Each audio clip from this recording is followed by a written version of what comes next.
Get your favorite health tips right here on U24. Maintain your kidney by drinking 8 to 10 glasses of water each day. This can be in form of soup, tea, water, cooked grains, and boiled vegetables. Hi, my name is Doreen Tuhidire, coming to you from Be Money Wiser, and we're going to be bringing to you the hashtag 100 Ways to Be Money Wiser by Mrs. T. Tilda Nabandra. We're going to be running this hashtag 100 Ways to Be Money Wiser on U24 television. Don't miss out.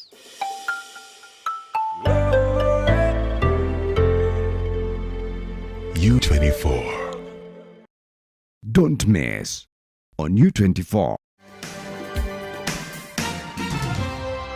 Entrepreneurs Hub, giving you a deep and unique insight into agribusiness, services, ICT and innovation, industrialization, and so much more. Entrepreneurs Hub, growing your small, medium, and large business entity. With yours truly, Sandra Kahunde.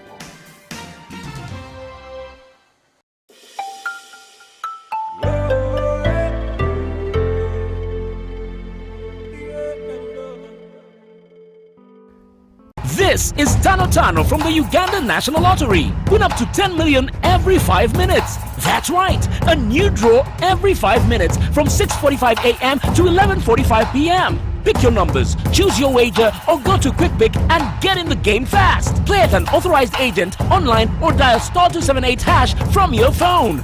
Win instantly. No waiting, no delay. Tano Tano is live. Your next chance to win is just 5 minutes away. Ituba is the proud operator of the Uganda National Lottery. Uganda National Lottery. Dream, play, win. Participants must be 18 years or older. Play responsibly. The Uganda National Lottery is operated by Ituba Uganda and regulated by the National Lotteries and Gaming Regulatory Board. Ladies and gentlemen, Tutu Mosquito Repellent Jelly is Uganda's first and only UNBS approved mosquito repellent jelly, protecting you from malaria while nourishing your skin with a gentle touch. Just apply it on your body and mosquitoes will not come near you. We also have Tuntu Habu Jelly, excellent for your skin, whether you have skin rashes, pimples, irritations, and other skin problems. Tuntu Habu Jelly is your body armor. Call or WhatsApp 0754 135 343 or 0780 899 5.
Hello, my name is Erica Murunchi and welcome to Be Inspired by Erica. So today I want to talk about how to be disciplined in school. Number one, put God first in everything you do so that He can guide you to do the right thing. Number two, listen carefully. Listen to whatever your teachers are telling you so that you don't be punished or get in any trouble. Number three, pay attention in class so that you can be able to learn whatever they are teaching so that you can not forget and pass your examinations. Number four, always complete your homework so that you don't be in panic and you can use it for revision when you're about to do an examination. Number 5, respect your teachers and peers. If you respect your teachers, they can help you with some numbers that you don't understand, and your friends can also explain to you if you don't know a concept. Stay organized so that you can make your teachers happy. Hi, my name is Doreen Tuhidire, coming to you from Be Money Wiser, and we're going to be bringing to you the hashtag 100 Ways to Be Money Wiser by Mrs. T. Tilda Nabandra. We're going to be running this hashtag 100 Ways to Be Money Wiser on U24 television. Don't miss out.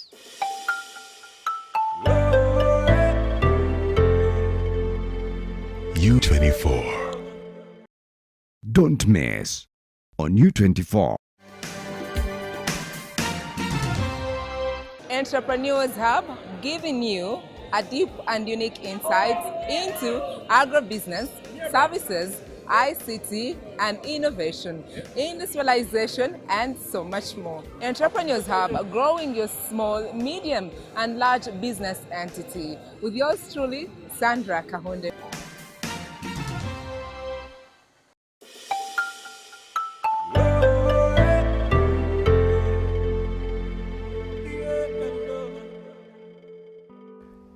This is Tano from the Uganda National Lottery. Win up to 10 million every 5 minutes. That's right, a new draw every 5 minutes from 6:45 a.m. to 11:45 p.m. Pick your numbers, choose your wager, or go to QuickPick and get in the game fast. Play at an authorized agent, online, or dial *278# from your phone. Win instantly. No waiting, no delay. Tano is live. Your next chance to win is just 5 minutes away. Ituba is the proud operator of the Uganda National Lottery. Uganda National Lottery. Dream, play, win. Participants must be 18 years or older. Play responsibly. The Uganda National Lottery is operated by Ituba Uganda and regulated by the National Lotteries and Gaming Regulatory Board. Good evening and welcome to the Checkpoint. This is U24 Television, the National Youth Development. Today is a Tuesday, and therefore it means we are here for the Checkpoint, which comes to you every Tuesday, 9 p.m. to 10 p.m. Tonight, we are discussing citizens and the ballot, the law, political parties, and Uganda's democratic future. With me, I have an able panel. Right from my far left, I have Sunday Serunjoji Victor. You're welcome, sir. Please say hello to our viewers. Yeah, thank you, Vian, and thank you, our viewers. Good evening to everyone. I'm glad to be here. Thank you.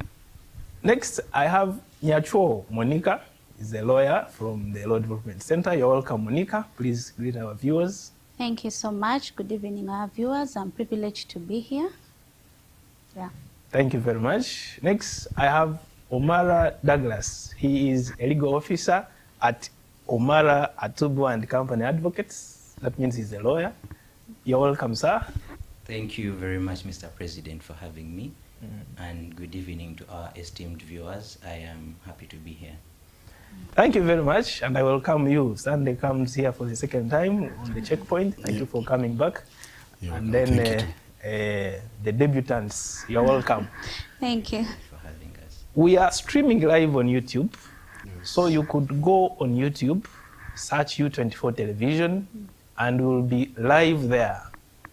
Send your comments. We're going to be reading the comments that come through, but we're also live on other social media handles.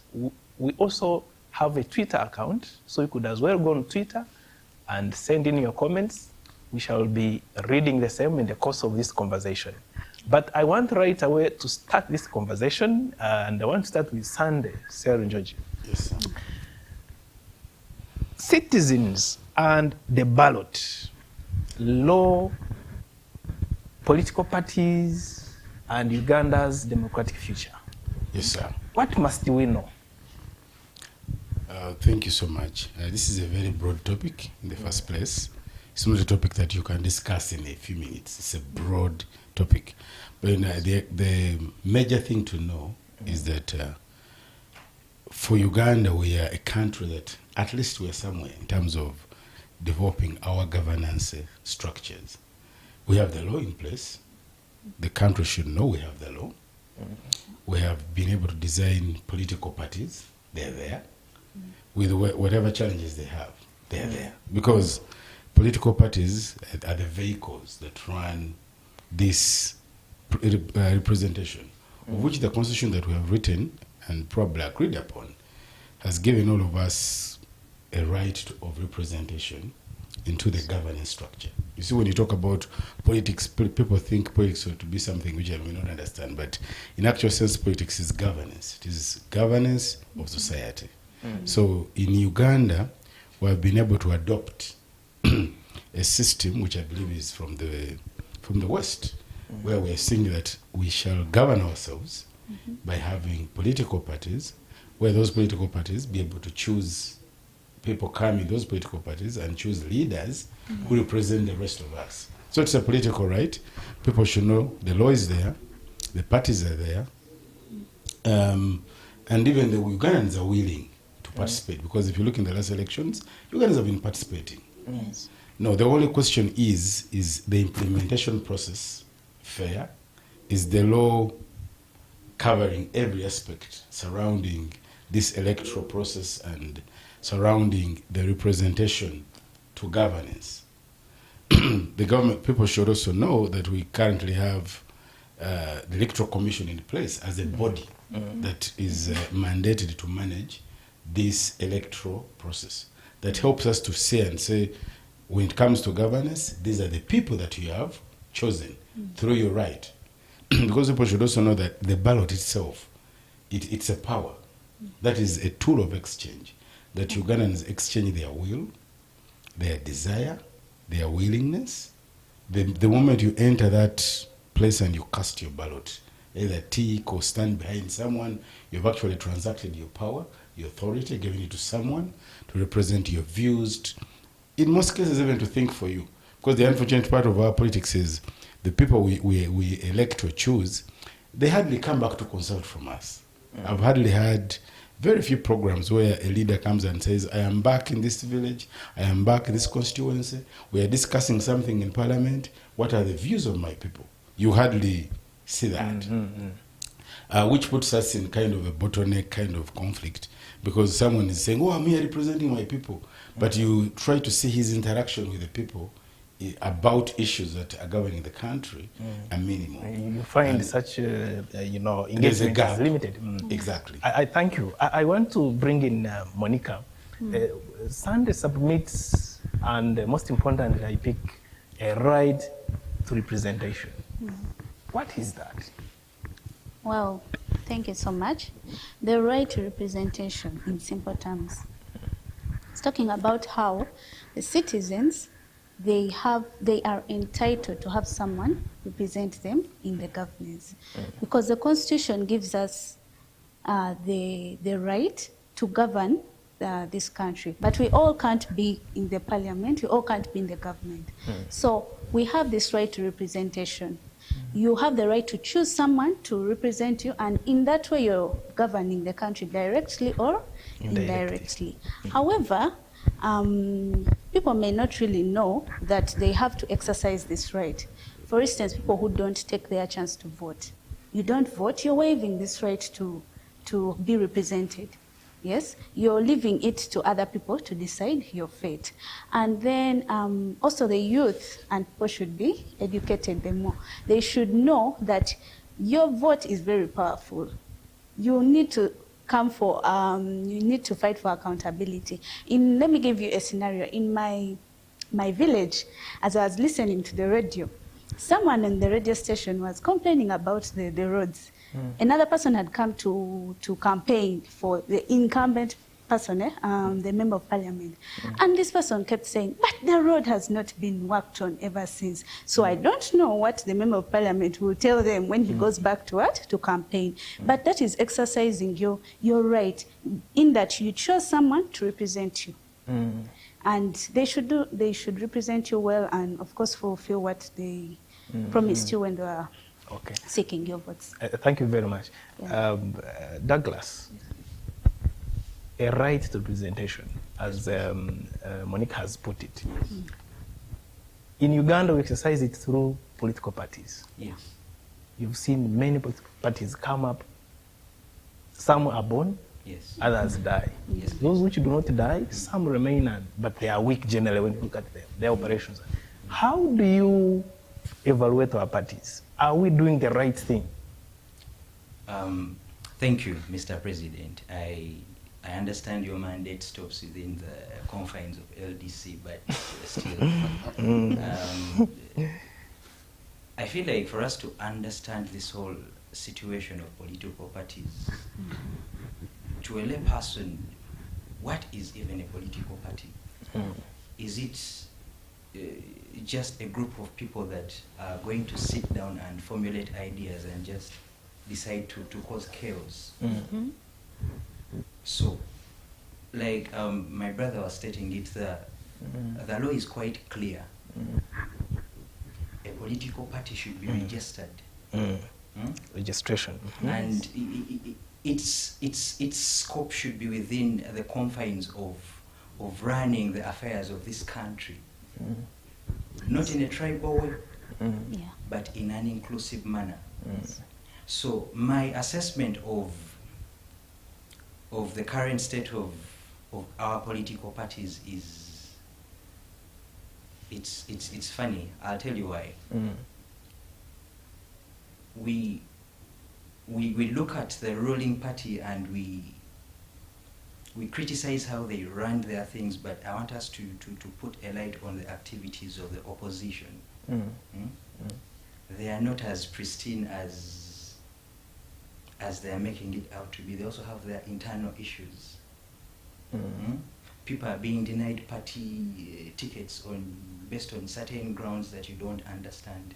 Well, the party has come out to justify their decisions, but still, there's people out there crying. Looking at the NRM, the ruling party itself, they have internal issues. So my assessment of our political parties is that, yes, we do have the law that is, put in place to guide the activities of the political parties, but the people making decisions in these political parties are doing something else. Doing something else. Exactly. And on that point, I want to bring in Selun Georgie. Yes, especially, can political parties give what they do not have? Because we are looking at Uganda's democratic future. Yes. And from Douglas's analysis, it appears each political party has its own challenges. Yes. Yes, there cannot be perfection, status where we say there is perfectionism in all political parties. But what do you have to say on that? Can political parties give us the democracy which they do not have in their own political parties? Anyway, do you agree they do not have the democracy in their political parties? Well, Douglas, I will, of course, even Douglas, but Vian, there's something you have to first of all agree. I may always take back as to the history. Everything goes back to the formation status. My brother talks of these political parties being inclined to the tribes and all that. One of the biggest challenges we have in this country, me I've always said and always state, is it goes back to the formation of this country. We started as a British protectorate, which protectorate was not actually for Uganda. It was for Buganda. So that protectorate began growing, including in other tribes. From the 1900 agreement, all of you have said constitutionalism. That's where Uganda begins from. Yes. 1900 agreement, Buganda, 1901 Toro, 1902 Ankole. Then eventually they began co-opting other regions or tribes into this thing called Uganda. And from that time, if you look at those agreements, it was actually, those agreements, our leaders at the time were selling their sovereignty to the British Empire at the time. Now, that takes us back to we have sold our rights or sold our land or sold everything. And amazingly, if you look at those agreements, land was sold. There was a consideration, there was everything. It's not like they just, but people that did all this were kind of, I would say they were ignorant about what they were doing. Now that affects on how even all these other things are formed. There was fear, there was insecurity. We're entering something, but you're not certain. But you see that person, the other person calling you in has a gun, has some civilization. You know, someone has clothes, here you don't have clothes. You're like, maybe we just enter. You're really not going in at fully understanding what you're entering. Like all these challenges we have, whether you go into land or you go where, they go back to that point when we are forming this thing called Uganda. So these political parties, eventually we grow and we claim for independence, we get it. Now we the late President Obote declares us a republic after chasing away all the kingdoms, which has been a complaint up to the present day. People are complaining, our kingdoms. Now we begin multi-party politics, Amin comes, it collapses, then we come back to 1981, we do some elections there, they're refuted, we go into 86, we abolish political parties, we go into what was called the movement system, which was a brain child thing of the current His Excellency President Museveni. Eventually in 1996 we go back into multi-party politics. Now all this chaos, we hardly sit down and internalize what are we exactly doing. Every time we copy and paste. So the political parties are there. We appreciate the law is there. But the formation of these political parties has hardly been properly, to me, thoroughly analyzed and discussed. They normally come out of anger, out of chaos. If you look at the NRA, first of all, go back to the NRA 1981 war. It was out of anger. How can an election go like this? I'm going to the bush. We come to 1996, the first election, when we were going into multi-party politics. People were like, no, NRA is not doing what they promised. We are starting political parties. So all this, now we have the new ones, the NUP and the others. They're all out of people feeling that we're being marginalized, we're being pressured. For us, we're being pushed in the corner. So if you go in the political parties themselves, there is no democracy in there. If you look at what has been prevailing, if you look at the complaints in NUP, the complaints in NRM, there's no proper democracy in there. So technically, they can't give us what they have not practiced internally. However, I want to appreciate that we are somewhere. There's some level of growth. At least all the messes that were in NRM were transparent. I appreciate that about NRM. They didn't hide all the messes in, which gives us a lesson to go back and now say, okay, how do we make it better in the next general election? How do we make sure the party is well organized?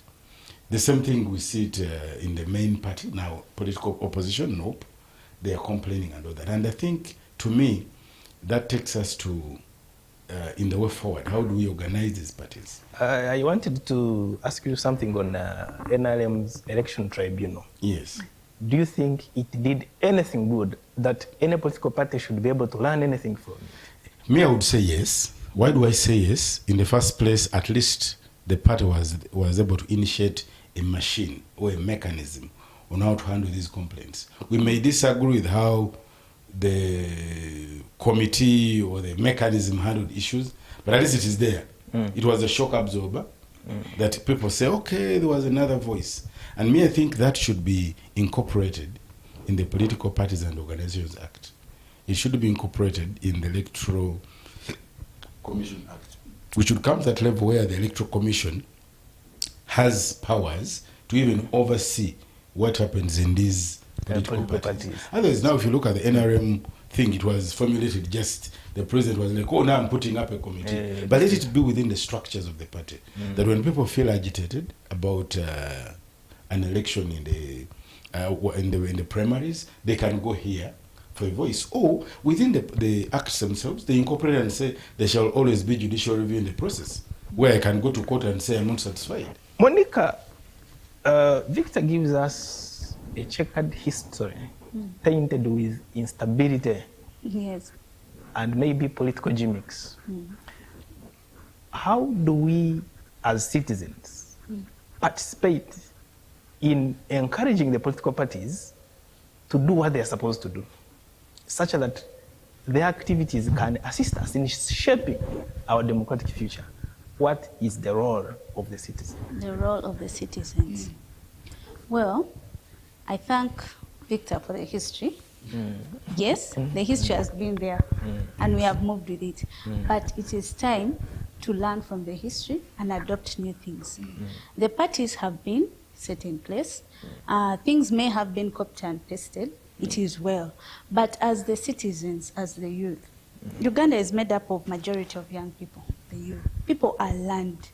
They just choose not to read or know about their political parties themselves. If you find someone today who has a card for a political party, and they say, for me, I'm a member, or just a member of the political party, and you ask them even just, does your political party have a constitution?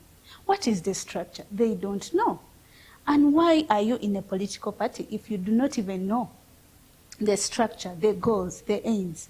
Because these very things are the ones which are going to help the citizens to put pressure on these parties for things like accountability, things like solving internal conflicts, things like questioning your party. Where is the money that is coming in? How is the money being used? You see, these things can only be solved by the citizens. But the citizens have either too much going on, or they have just decided not to do anything. But there is power among the masses. A lot of people. People, if they decide to do something, they can change the trajectory of history. But do Ugandans, in the first instance, understand their role? Because if I'm not mistaken, there could be some Ugandans who are in the two political parties. Yes, of course. He has a card for this political party and he's also in the register of the other political party. They don't understand their role because they have chosen not to.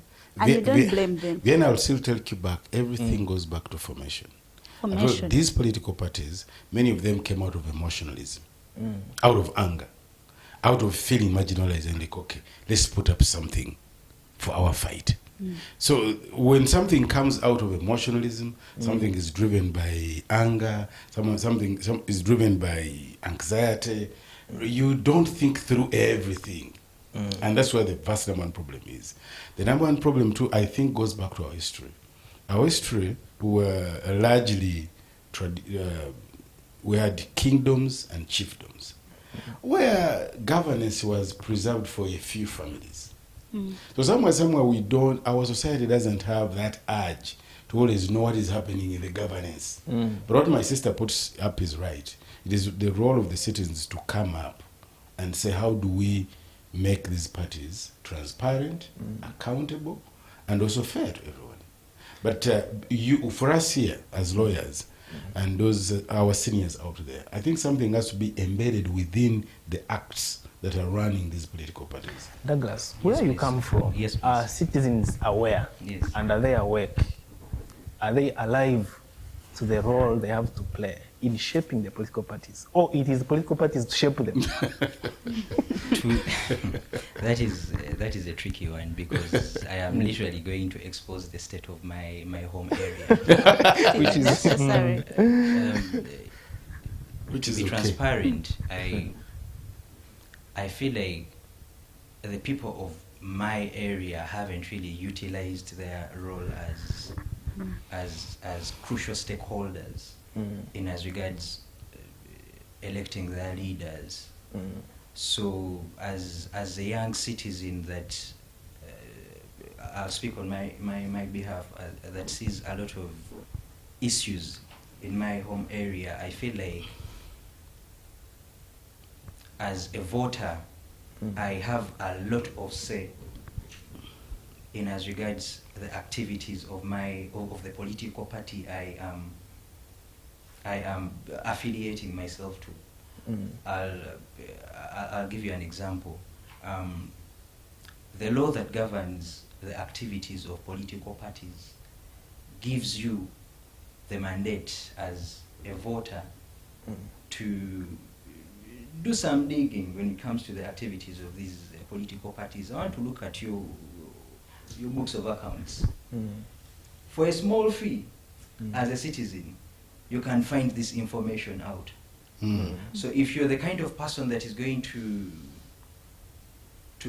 dig into the efficiency of a political party, then that is a good place to start from, but my people don't know this information. So it takes us back to the role of the Electoral Commission itself. Exactly. To what extent can the Electoral Commission intervene in the work of the political parties? Well, I'll tell you, the powers of the Electoral Commission are significant, but not unlimited. If you scrutinize most of these issues that are to do with elections, you'll find that someone didn't have academic papers.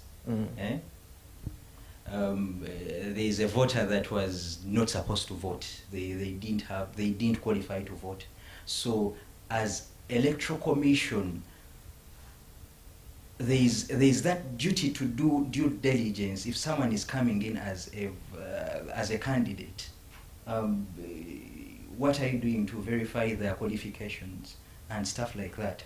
So I feel like the Electoral Commission has the mandate to deregister or hold the registration of certain political parties if their constitutions or the rules that govern their activities do not align with what is right. So I feel like that is how the Electoral Commission can come in, you know. The powers are not unlimited, but they can do something. Yes. Thank you. Thank you. Maybe Viana should, if you look at the Electoral Commission Act, the Electoral Commission itself has almost no powers to interfere with the internal politics of a party. Yes. Their role only ends at organizing the national whatever and all that. But if you say the internal politics, they almost have no powers. If you look at the Political Parties and Organizations Act, there's almost no window for any other body to interfere with the internal politics. Not even the judiciary. That like is things have been locked within the political party. And that's why we are saying there has to be a dialogue, a deliberate dialogue to allow some bodies, at least the Electoral Commission, to allow the judiciary to at least have a role to play within the internal politics. But currently, we almost have everything left within those circles. And even when you have a complaint, like for example in NRM, our complaints they were initially only addressed to the chairperson of the Electoral Commission within the party. It is just of this general election where the president said, okay, let's have now a committee. Me, I participated in the 2021 elections. On NRM ticket? Yes, in Chenjojo district where I hail from. Which level was that? LOC 3 Town Council, Chenjo Town Council. And I know what we went through. I know all that. But my first thing that beat me down, hands down, was when I expressed my interest. My thought was, I'm going to be called by the district chairperson, NRM, and be taken through the NRM vision, the NRM, you know, those principles. I saw nothing. So I moved to his office. And he really knew nothing. He's like, well, I don't know about those things. We just keep going. You keep going. And to me, that's where the problem begins. That even the people who are coming to have these tickets, have these flags, they don't even know what this, as she said, they don't even know what their parties are up to. They don't even know the clear vision. They don't even know the clear goals, the objectives of these parties. But you come in and you're like, yeah, NRM, nope. And everyone is like, ODP. But when you ask a candidate himself, what is the vision of that party? Trust me, 2% will give you answers. Because there's no formal training. Like what my brother was saying, we need civic education. For example, Electoral Commission has a department responsible for civic education. Well, we need to train our people to know their role, their responsibilities. We need to open that space of civic education.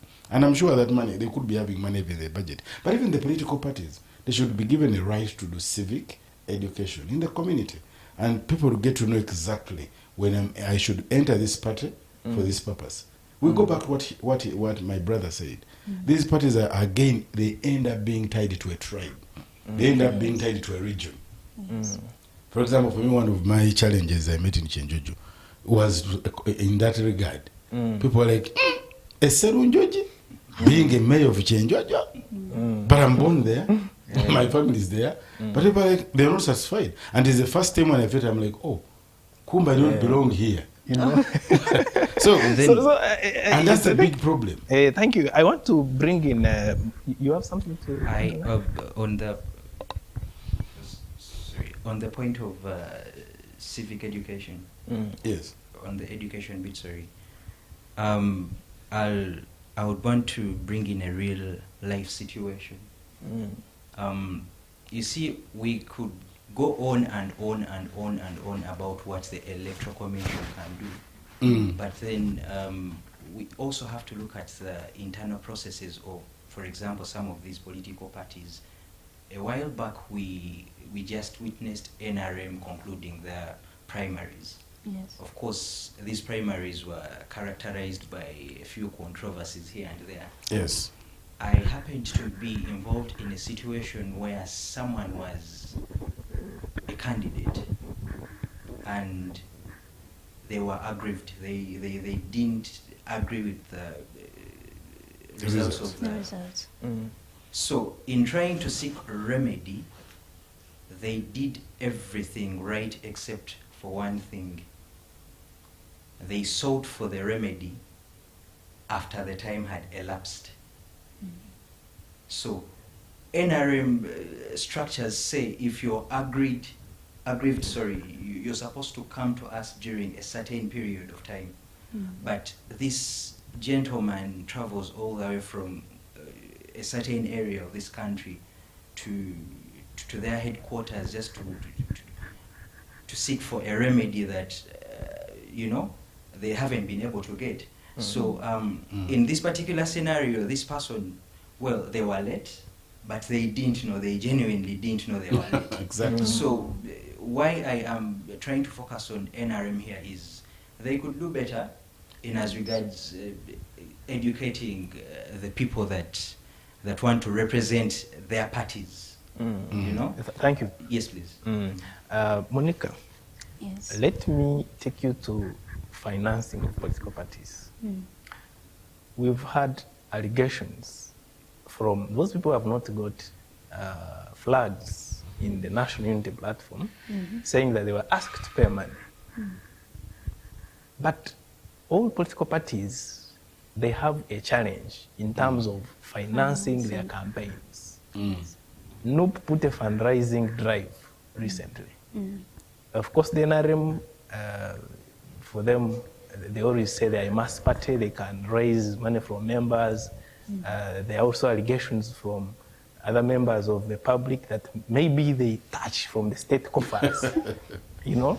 Others, we saw the FDC the other day disintegrating because of what is called the dirty money. Allegedly having come in because it came from a certain source that was not desirable within the goals and you know, the objectives of. And they didn't disclose the dirty source. Absolutely. So, what do you have to say about financing of political parties? Financing of political parties.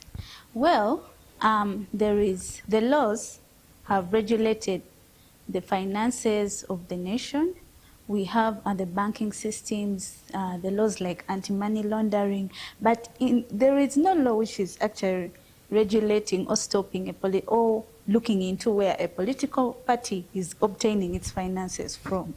Now, for a political party which is claiming not to have the finances required, my thinking is that, in fact, the Electoral Commission also comes in such instances. The Electoral Commission should be able to vet people who are, I know it's a constitutional right, but this is just my opinion. When you're coming and saying you want to start a political party, what is your purpose when you're starting this political party? Gone are the days, like he loves the history, gone are the days in history you just get annoyed and say, the government is not doing well, let me go and start my political party. When you're registering a political party, you submit a party constitution. Yes. That party constitution tells us your objectives. Your objectives. They should also put a sector for the funds. Because if you're not going to be able, if you're going to say you don't have the required funds, maybe for certain reasons, isn't that going to now push you into the dirty areas to obtain those funds, or maybe into the state coffers to pick those funds? Because you have to run the campaigns, you have to give your card holders the money they need. So there is really a gap in the laws regulating the funding, or maybe not, okay, yes, regulating or stipulating how political parties should obtain their finances. It's more of an internal thing.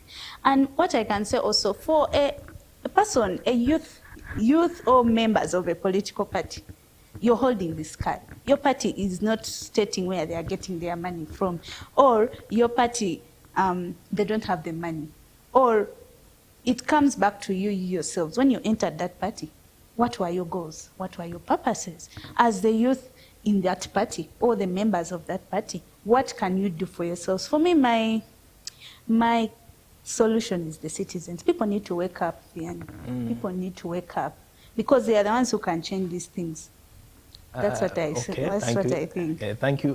Today there was an engagement organized by the United Nations African Institute on Prevention of Crime and Treatment of Offenders, and the Honorable Justice Piabakama, the chairperson of the Electoral Commission, was there.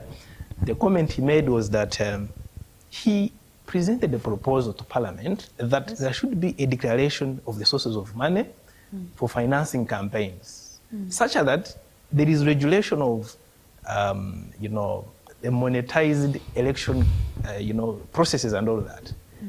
But the members of Parliament rejected that.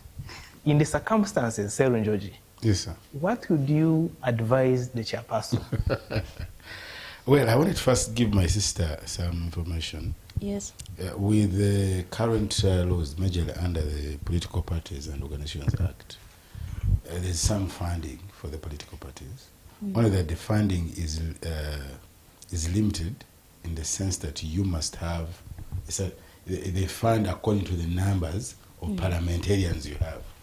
That is the sieving machine. Yes. Now, if you don't have a member of parliament there, then of recent they have also kind of revised the law. I think it was revised in May this year, and they're taking it to the level of you must be a member of iPod. Yes. If you're not a member of iPod, and then they're putting you must have attended a certain number of meetings. So the funding is there, but the way the funding is structured, it limits new parties to enter. It limits parties to do activities, because people fight to have more members of parliament so that they can access more funding. And of course, you can't beat NRM on that. Yeah. They will always have more numbers, so they end up taking the biggest lion's share. And the biggest challenge, I think, in between there is now, do we have a law that allows, that checks on the accountability and how these people spend the money? Yes. But on that, you say the NRM, because they have majority numbers in parliament, perhaps that's why. Not only them to be checked, I'm talking about the entire political parties. There's no law currently which forces them to produce or expose the expenditures. So you really can't attack them on that and say, NRM, produce your accountability. No, produce. You don't have a clear formula. Because they almost asked you for accountability for the money in Kololo. So you don't have a clear law to intervene. So when Justice Piabakama put such a kind of a proposal, that would have been a good proposal on how to make sure we regulate how people making the money. And I think Justice Piabakama's point was to see that there's a fair the ground is leveled. Yes. Because if you come with a lot of money, we want to know. For example, I was reading in one of the Twitter handlers, and at the time, of our NRM things, and was saying they have arrested a young man here who has 800 million shillings in a bag, like 800 in a bag in Colorado. Where is this person getting the money from? So of course, the justice, the only thing I can tell him is not to give up. He has to keep pushing, because in this world, anything right has always not been achieved easily. He has to keep pushing for the proposal, because it's a good proposal that will push that level of accountability, transparency into these parties. But it will also help the parties to be able to solicit for some money. Yes. How do you get money from the public? For example, the NOP thing they did recently, Some people came and said, no, it is very wrong, they shouldn't do that. And I hear some of the airlines were blocked not to receive money, but in actual sense they need money, because you can't run politics without money. You can't. It's not just about good ideas. Thank you. Thank you. Senator George told us that he's NRM. I don't know your political party. But be that as it may, I want you to analyze the following statements, especially from two key builders of great nations. Yes. One is from Abraham Lincoln, who was the President of the United States. Yes. For him, he said that a ballot is stronger than a bullet. Mao Zedong of China said, power flows from the barrel of the gun. We are looking at Uganda's democratic future. In today's engagement, the one I referred to, mainly it was on prevention of violence in an election. Yes. Are Ugandans very ripe for violence during elections? Because history, the last elections we've held, there has been violence. Why is that so? And I'm asking you, Douglas. Douglas. Oh, yes. Thank you, Mr. President. For some reason, I thought the question was directed to my sister. No. But, Mr. President, in a healthy democracy, the power of the ballot should be supreme in a sane society. But in our context, that is not the case. We have, now this is me being point blank, we have the ruling wing having a say in almost every activity that is politically motivated or related. Yes. So, my brother was speaking earlier and he talked about the inherent problems of these political parties. The people behind there making decisions are still, if they are still running activities the way they are running them, then everyone out there is still going to remain disgruntled. People are still going to run to the streets and, make a lot of noise because a certain sector or sector of the, the government isn't operating as expected. So you ask me if we are in a state of violence, but I feel like we shouldn't really take it to that extent. I do not want our state to get into a situation where the Wananchi are burning, the parliament building, we shouldn't get to that. I feel like there's a lot we can do. Yeah. Thank you. Monica, the youth, largely for them, it appears they would like to buy Mao Zedong's statement that the bullet is much better and we need to force ourselves into power. The more reserved, those who have appreciated the history, like Senator George would tell you, no, let us use a ballot. Why is it that the youth are always available when it comes to violence? Well, the youth are always available when it comes to violence because I think they feel that is all they can do.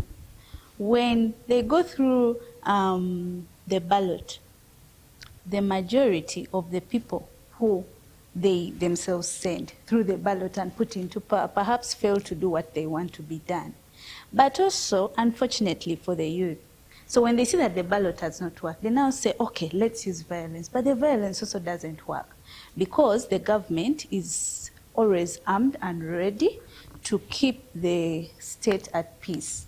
So when they take to the streets and they are destroying things, they are also going to be held accountable by the law. And the law in that instance works very well. It's always on time. To capture them, you find that they'll even appear before a magistrate's court. They will not delay in remand, not at all. So, sincerely, both of the sides don't work for the youth. Thank you. I'm almost coming to your comments very soon, but I want to first bring in Senator George on that point. She submits that when they feel that their voice is not heard, or they are unable to change the status quo. So they feel that there is nothing more to do, let's resort to violence. Do you agree? Well, I wouldn't. I can't support violence. Sure. I'm an advocate for peace. And though I know there are those instances when violence can be the only option to justice. People don't become violent because they don't love peace. At times it is the only option to get justice. I always go back to the NRA war. The youth who were there felt that was the only form of justice. I think it is our role, people of my age and above, to ensure that the youth are able to sit in their homes, sit in their colleges and schools, and be confident and assured that the future is safe. Yes. The moment the youth will feel that, you know what, it seems our future is suffocated. It may take time, but they will always come up to fight for their future. So I think one of the duties to be done by the elders, majorly those in state control, is can they give a perception and an assurance to the youth that your future is safe. As long as that perception is felt, there will be no violence. But I can tell you, sadly, if the youth feel that our future is being tampered with, we're actually going to become old men and there will be nothing. So they will always come and fight. That's why the Western world, where we are adopting most of these structures from, they put up that element of retirement. They're like, you know what, when you clock 60, you have served enough. The issue was to create space so that those who are like 40, they're like, oh, now we're the old guys coming in. But if you stay there, that's why recently I saw one of the government officials was saying, no, we should no longer renew contracts of people that have retired. Let space be created. Now, that doesn't only end in civil service. It goes even in the political arena. It goes in all arenas, religious arenas, and all those sectors. There should be that platform of preparing the youth so that they have hope. Anytime you'll be stepping out, we shall be in charge. So, on preparing the youth, it appears instead the politicians, the career politicians, want to use the youth during the elections and wait for another 5 years to use them again. Of course, that is especially I don't want to disagree with you. That is the sad part of it. Yes. And if our elders don't think of how to allow the youth, because I always say, I've come to learn and to appreciate that every 20 years, it's a new generation. Sure. Me, I'm in my early 40s, but I look at kids of 20, and these Monica's here who are 20-something, 24, 25. And it amazes me how divergent we are in seeing things. They are willing to listen to me for a particular period of time. But they want to be sure, are you really taking us in the right direction? So they have questions, they have visions.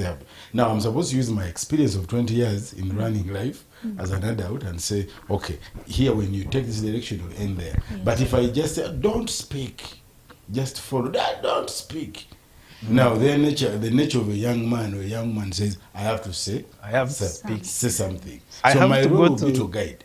So it's unfortunate that the politicians are using the youth, but they may not use them forever. At some point, it may not go well. Thank you very much. I have to go to your comments, which are coming live on YouTube. I also have comments which might come from other social media handles. I have Julius Mwonge Tubirinde. He's watching and he's appreciating Monica, that you're doing well. We have Jojo. He's saying, Omar, you're doing great. Alex Salimpa is following. Chichoncho Agnes, thank you for following. You've been with us, I think, every Tuesday. He says, thanks for the show, Vianney. Sunday, would you recommend that a sitting president resigns before contesting? And is there any country with such an arrangement? What a tough question. Help me repeat, please. Would you recommend that a sitting president resigns before contesting? And is there any such a country that has, that has that arrangement? Well, first of all, we don't, I cannot say I would 100% support it, but we have seen leaders in Britain that have resigned, and they're like, well, I don't think I'm delivering as people wish me to. I will step on the side. But when it comes to our nature as Africans and our history, it is very hard for us to wake up and someone says, I am resigning because I don't think I'm performing to the expectations. So to me, I just want to tell my sister, my brother, whoever he is or she is I would recommend that, but it goes back to an individual who feels I have not done as expected. How about, I think, to get her question very well, yes, she seems to be inclining to the point that an incumbent is likely to have an incumbency advantage, where you are an incumbent, but you're also contesting in the same election. Okay. So would you recommend resignation before the same candidate contests in the election? And is there any country with that arrangement? Well, most countries, I don't think there's that arrangement where an incumbent resigns, because I need to dig more about how other countries run their part of exchange of power, or when you're still a sitting president and you still have the constitution allows you to come to another term. Like for us, it is open-ended. You can come in and go out, come in. And our laws there are not certain.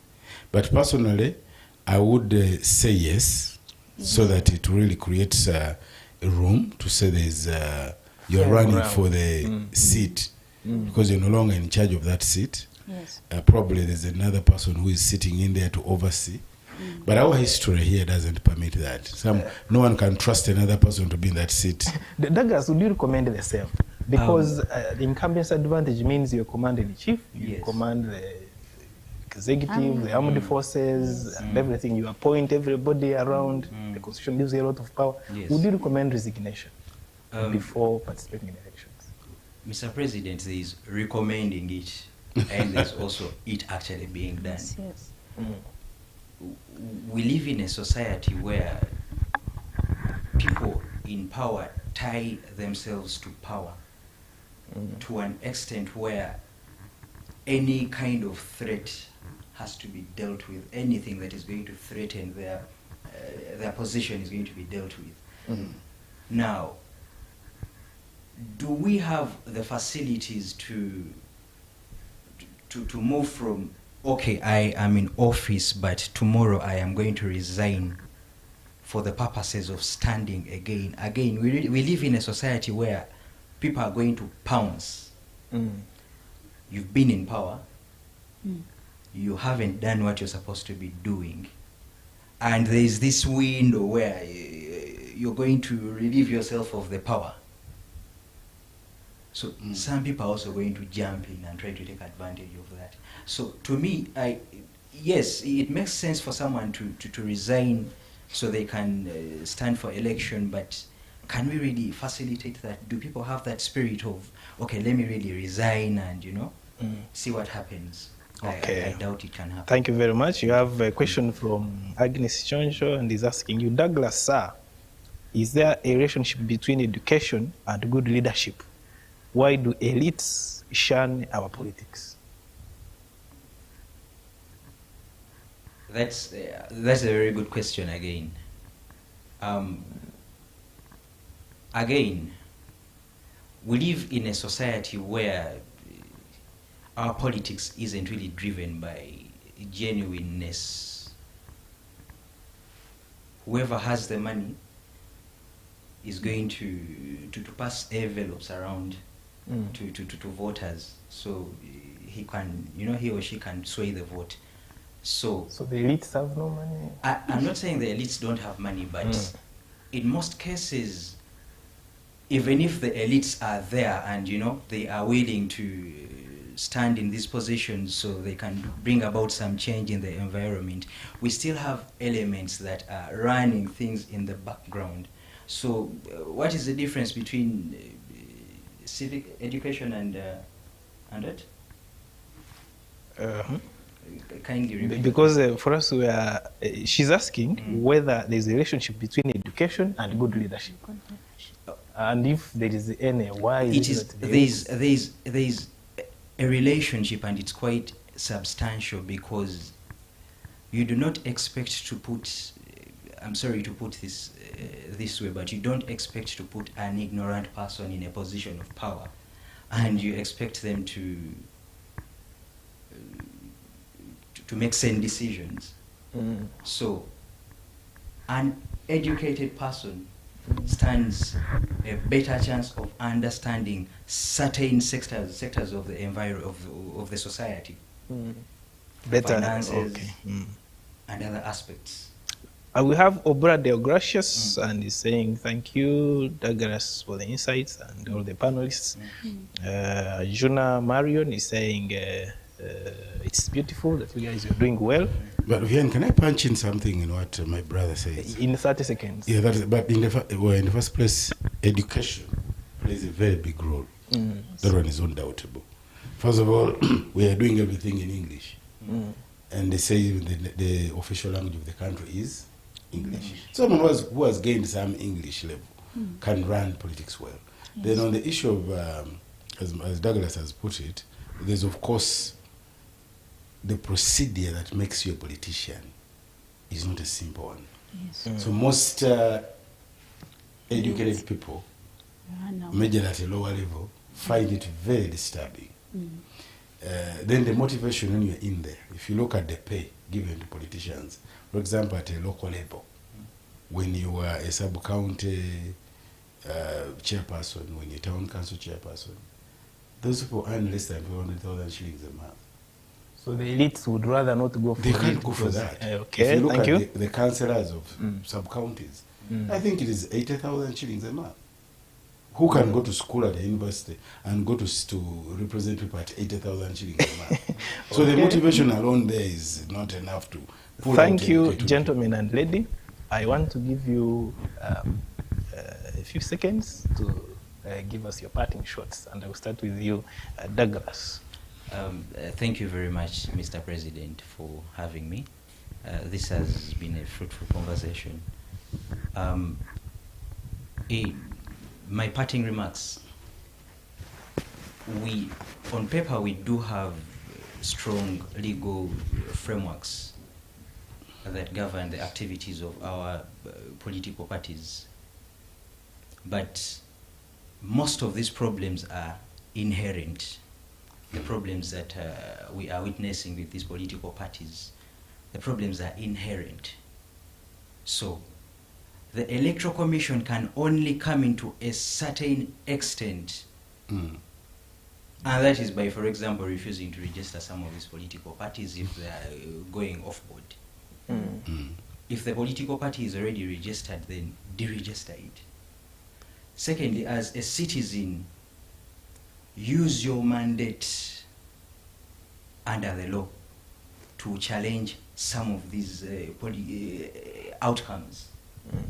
We have situations where a certain someone was elected an MP, and in 3 business hours he is no longer an MP because a suit has been filed in court. So the laws do work. Utilize them. If you're disgruntled, do not run to the streets. Thank you very much. Thank you, Douglas. Over to you, Monica. Well, like I said, I'm for the youth so much because I'm also the youth. And I'm very hopeful for my nation, Uganda. And I can say that things will change slowly. But what I can say is that the citizens need to wake up. You're in a party, you don't know about your party. Sincerely, how are you? How is your Uganda going to change? The systems, the Electoral Commission, the laws, some of these laws have been put in place, but they are not even working because they are not being implemented. They are not being implemented. And also, there's a huge gap in giving people an opportunity to do what they suggest. A lot of people have talked. Solutions have been held. Every elections that come up, they talk of stopping violence, stopping violence. What is being done? People are not being given opportunities because the people in the higher places have refused to leave.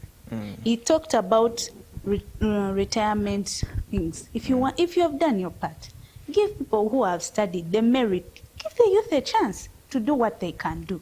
There are some MPs, ever since I was born, they are there. They are there. They are still there. And they have again. And they will still be there. Those are the things which actually hinder some of the solutions that people give. But there is hope. Thank you very much, Monica. Over to you, Victor. Thanks, Vian. In the first place, I want to appreciate you for always giving me an opportunity. Yes. I also want to appreciate our viewers. Thank you for staying around with us. And my fellow panelists, thank you. The cameramen and the people behind there, thank you so much. You're the guys that keep it going. My last remark in regard to this program, I want to tell our viewers that, well, we thank God we have a country. Yeah. We thank God we have the leadership in place. We have the laws in place. My only prayer is that one day we shall have an open space of dialogue to deliberate more how can we self-govern ourselves in a more amicable way, in a more understanding way. So if the space for dialogue is open, where parties can have dialogue, where whatever parties. And then also maybe I also want to pray that to the people that are running these political parties, can you please try to work on the perception that the public has? The people say in marketing, everything is perception. So the perception that people have, these political parties for this region, these political parties for this tribe, we need to work on those perceptions. Let's just not neglect them, ignore them. They really impact society. We need to work on those perceptions. Okay. And lastly, my prayer is, let us work together for the good of our country, and we shall make it. Thank you. Thank you very much, ladies and gentlemen. This evening, we were discussing citizens and the ballot, the law, political parties, and Uganda's democratic future. I had Sunday Serunjoji Victor, a lawyer. I had Nyacho Monica, who is a lawyer. I had Douglas Omara, who is a legal assistant at Omara and Atubo Company Advocates, but is also a lawyer. And me, I was John Vianney Ayebare this evening.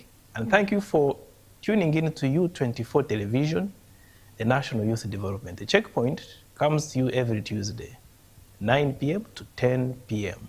Next week, we shall again be here. We hope to catch you again. And next is U24